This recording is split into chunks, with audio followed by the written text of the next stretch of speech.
Okay, morning boys and girls. So back to creating some more video examples for you for our differentiation topic. And today we're looking at related rates of change. And essentially I just like to refer to related rates of change really as applying the chain rule. This was one of my favourite topics. I always enjoyed this. There was a bit of a challenge and we got to go back to some basic measurement formulas as well and start to apply those measurement formulas with differentiation. So don't forget to check the other tasks that I've put up, as well as the activities that I've set online for you to complete. There are some hints and some clues about how to help with related rates of change. So this video we're looking at the problem 7 from exercise, I believe 6F from your textbook. So the area of a circle is increasing at a rate of 4 centimeters per second. At what rate is the circumference increasing at the instant when the radius is 8 centimeters? So let's first try and really pick apart this question. We have the first bit of information for us is this increasing rate of 4 centimeters per second. And there's some clues in the language that's used here about what that's actually telling me. So we've got the area of a circle. Now, without even reading the area of a circle part, straight away it is a rate that is centimeters squared. Now when we say centimeters squared, we know that is an area. And then we've got per second. So when I want to try and write down, well, what does this information actually mean? Well, it is a rate, so I write it as a ratio or as a fraction, and it's the change in the area compared to or per a time, so a change in time. So we can straight away set up our expression or our rate as dA over dt. And we know that that's equal to 4. And if you want, I can put the centimetres squared per second as well, just to remind you what the units are. The next bit of information, at what rate is the circumference increasing? So we've got this keyword circumference, and it wants to know what rate the circumference is increasing. All right, so then I start to go, okay, well, what's circumference? And we can have a little bit of a sort of brainstorm over to the right here, and we say, all right, we've got a circle. So I know a little bit about a circle. I know that a circle has the area equal to pi r squared. And now we've got this word circumference, so my brain goes, right, okay, the circumference of a circle is 2 pi r, or pi times the diameter. So I can start to work out with my problem, well, how am I actually going to do this? These are some formulas that I might be able to use to help me. Okay, I want to find the rate that the circumference is increasing.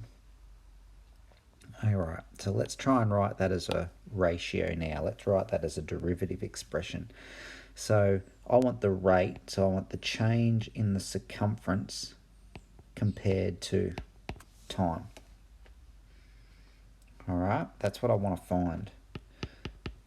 And I've got that information from this expression here. At what rate is the circumference increasing? Alright, so now that I've worked out what I want to find, and I've worked out what I already know, this is what I know over here, this is what I know from the question here, and this is what I want to find here, I can set up my chain rule expression. Remember, this is basically applying the chain rule. So I want to find dc dt. I already know dA dt. So now I've got to think, well, how do I actually get from one to the other? How am I going to work through this? So what can I multiply this by to get an expression that is the change in the circumference compared to the time? All right, well, I need to get rid of a dA, and I need to get a dc on the top. So can I somehow get an expression that is dCdA. So I've got to try and find out this part. And this is the part where I'm probably going to use that extra information that I had over here to find a rule that can be differentiated.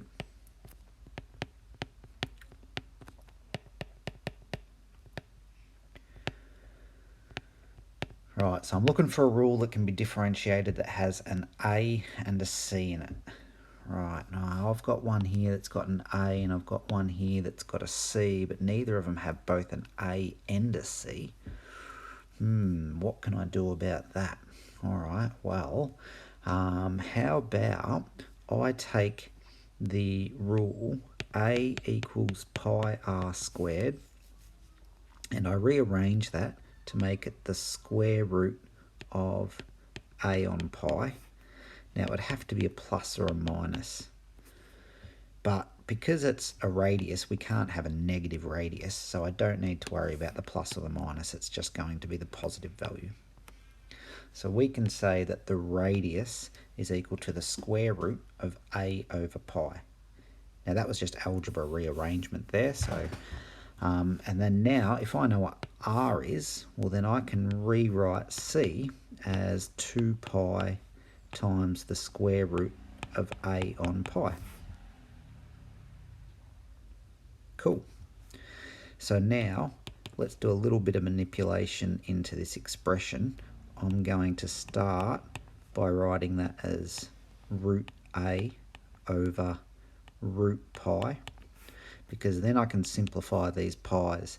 Now that on the bottom line is pi to the power of a half, so I can then simplify this to root pi times root A,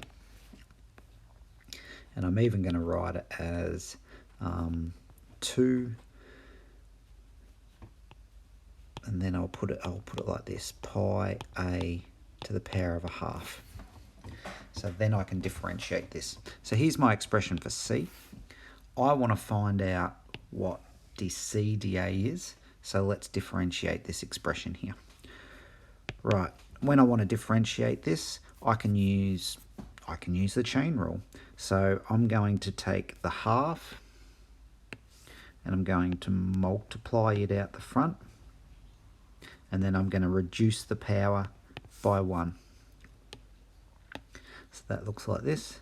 So I take the half, I multiply it out the front, then I keep whatever was in the brackets, and then I reduce the power by 1, which takes me to a minus a half.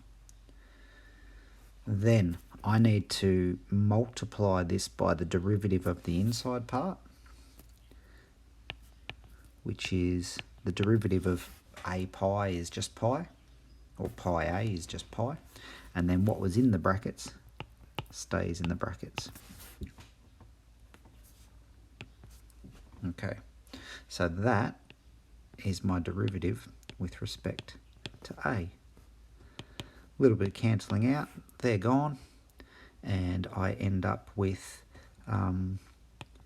pi over pi A all under the square root, and that can be written as the square root of pi over the square root of A, which is the square root of pi on A. Okay, put that back into my expression up the top,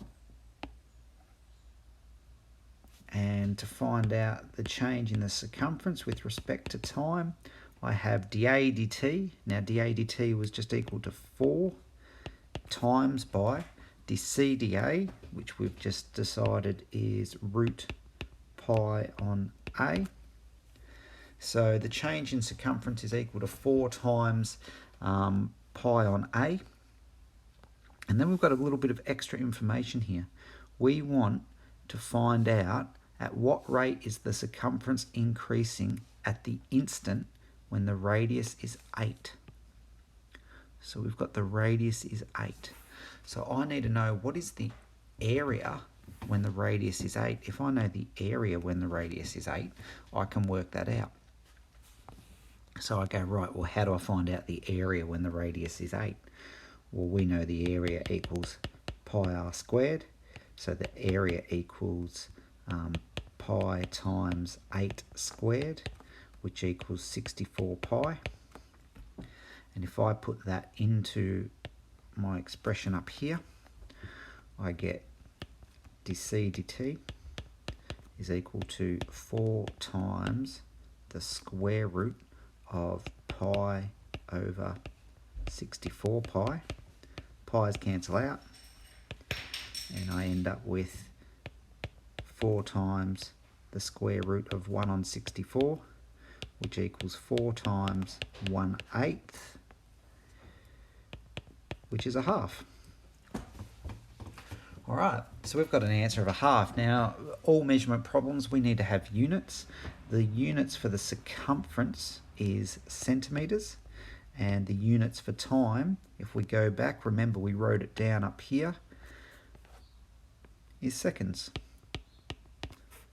So the rate that the circumference is changing at an instant when the radius is 8 is equal to 0.5 centimetre per second. And that's the end of a relative